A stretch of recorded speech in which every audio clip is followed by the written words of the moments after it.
This makes the Bengals unstoppable. Noah Fant has been spotted in the Cincinnati area working out with the team. We're going to discuss why he'll be a big impact, have major implications for this Bengals team that is looking to make a playoff run and to the Super Bowl, and how he could be a big factor. Welcome to the jungle. This is Isaac Coffman with Bengals Digest. So happy to see you and all you Bengals fans. It's an exciting time of the year. We get to see training camp. Preseason is going to be right around the corner. So make sure you're subscribed. Hit that subscribe button now. You could be a part of the 76% watching this video now and not already subscribed and a part of the community. All the Bengals fans that are going to be talking about all these position battles going on during camp. You do not want to miss out. So big news that has been this week is Noah Fant. He was with the Seattle Seahawks last year. He put up some good numbers, but he was actually cut, surprisingly. So what is the big news about this? Well, he was spotted being worked out. And they already have Mike Gesicki. This isn't going to be one of those positions that he'll start right away, so to say, unless he really lights it up and Mike Gesicki has maybe a down year. That would actually not be a good scenario. The best case scenario is you have a guy that's at depth if Mike Gesicki gets injured. But just think of the formations. This is a guy that had a decent year last year, actually. His stats were showing that he had 48 receptions, 500 yards. He averaged around that 10 yards and a touchdown. Nothing to write home about, right? This isn't going to be a guy that's going to be earth-shattering, but he's got a lot of potential. This is a guy that's still 27 years old. He's not one of those veteran older guys. It was actually a surprise cut. It might have been due to the cap space. He was signed a couple years ago. It was a 2-year, $21 million contract. Originally, he had 11.49 million per year guaranteed. So Seattle must have thought, we need to clear up some cap space. What does the Bengals have? They have lots of cap space, even with all this talk of Trey Hendrickson and how are they going to afford Trey Hendrickson? They can afford Trey Hendrickson. They can afford Noah Fant easily. Even if he was wanting closer to that 10 million, they could afford him. I don't see them doing that. I don't think he's going to be that 10 million. I mean, he's going to have to be a starter at that point. Gesicki is around 7 or 8 million. But if this is a case where he can take maybe a 1-year deal and around, I would say 4 or 5 million at the most, that's not something he's going to probably be happy about. I mean, that's about half of what he did have. But if he agrees to it, he should know this is a Bengals team that's ready to roll. They are ready to go. They are going to be a disappointment if they don't make the playoffs, frankly. That's the aspirations. That's the expectation of this team, is that the Bengals are going to make a run.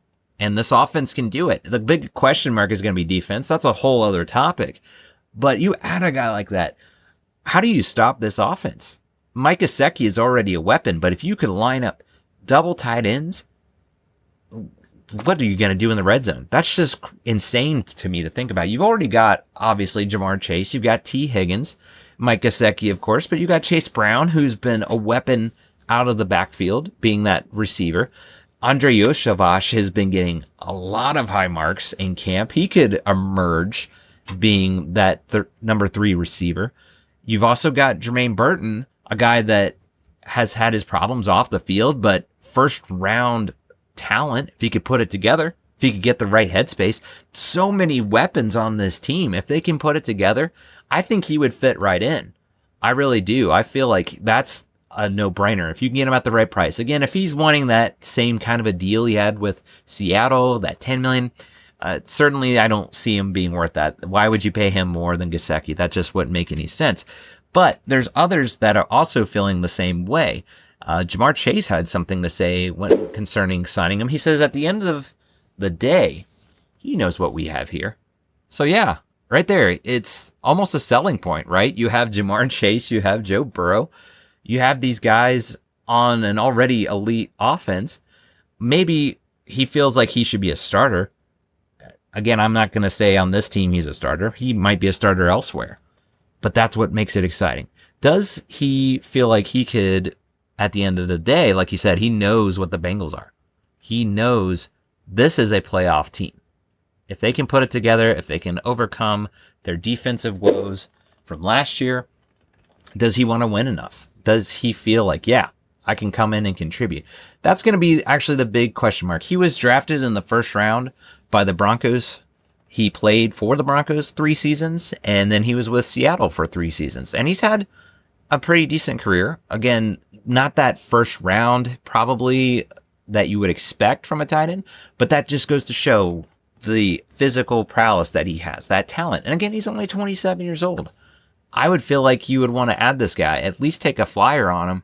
It goes down to what kind of contract can you get with him. I, again, go back to 1 year, $5 million at the most, but it'll be interesting to see what they could potentially sign him for.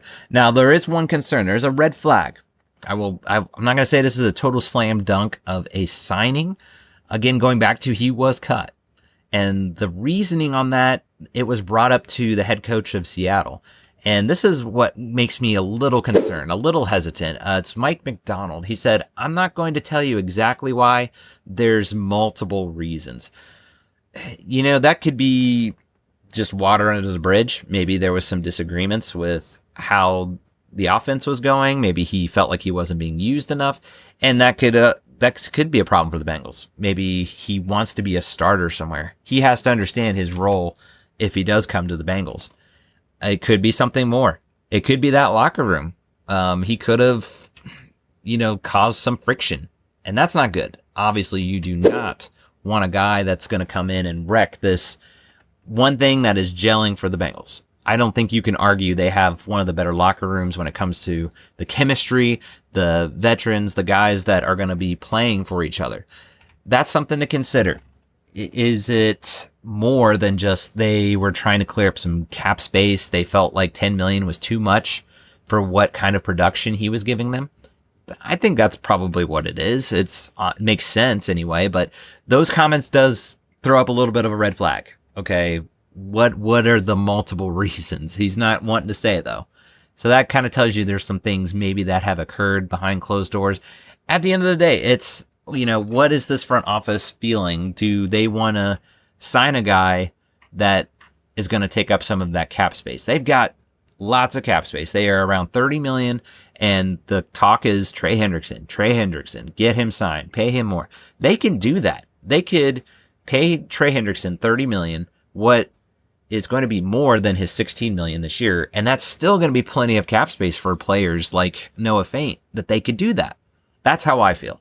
They are certainly going to be doing their homework. I trust that this front office is going to do that. Make sure those multiple reasons that Seattle's talking about, that's not going to mess up the locker room, because in that case, obviously it's not going to be worth it. But otherwise, this looks like a slam dunk. I would say if you were to say it was just a cap, cut casualty, sign me up. I think you got to make this offense just as good as possible. It's already, in my opinion, it's elite.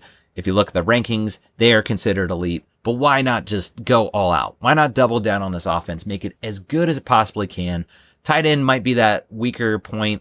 You can talk all day about this offensive line. That's something they're obviously going to have to improve on. They should be improving on. But tight end, that is one. If you can add a guy like him, let's go. Let's get this done.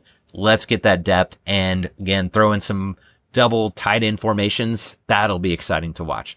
But we want to hear from you guys. What do you think? Should the Bengals go after Noah Fant? Is he a guy that you think is going to really add to this offense? Do you think it's more concerning with the red flags that they should pass? We want to hear from you guys. Comment below your thoughts and any other players that you're looking forward to. Maybe some sleepers that are not getting a lot of attention but are going to have breakout years. We want to hear from you guys. Again, if you have not already, make sure you're subscribed by smashing that subscribe button below so you'll be all up to date when all of our new content drops.